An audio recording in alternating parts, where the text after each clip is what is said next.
70 ദിവസത്തിന് ശേഷം ticket to finale എന്ന് പറയുന്ന ഒരു ടാസ്ക് കൊണ്ടുവരുന്നു. ഈ ടിക്കറ്റ് ടു ഫിനാലെ ടാസ്ക് കൊണ്ടുവരുമ്പോൾ ആരെ സപ്പോർട്ട് ചെയ്യാനാണ് എന്നത് നിങ്ങൾക്ക് കൃത്യമായിട്ട് നിങ്ങൾക്ക് മനസ്സിലാവും.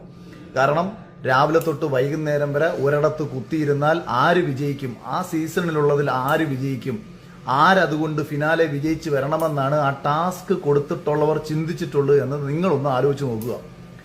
പിന്നെ 2, ഒരു പ്രാങ്ക് ശോഭയ്ക്ക് വേണ്ടി തന്നെ, അതായത് ശോഭയ്ക്ക് ജനങ്ങൾക്കിടയിലേക്ക് കൂടുതൽ റീച്ച് കിട്ടാനും ആ സമയത്ത് കൂടുതൽ കണ്ടന്റ് ശോഭയുടേക്ക്, അതായത് ശോഭയുടെ കണ്ടന്റ് ഒന്നും ആ സമയത്ത് ഇല്ല.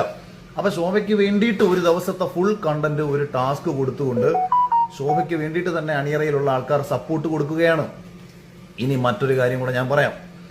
അതായത് ഈ ഞാൻ ഹോസ്പിറ്റലിൽ പോയ സമയത്ത് ശോഭ പറയുന്നൊരു കാര്യം ഉണ്ടായിരുന്നല്ലോ, എന്തായിരുന്നു, ഇവനെ കൊല്ലത്തേക്ക് അങ്ങ് പാക്ക് ചെയ്താൽ മതിയെന്ന്. അത് പുറത്ത് വലിയ രീതിയിൽ ഗൗരവമാവുകയും ആ വിഷയം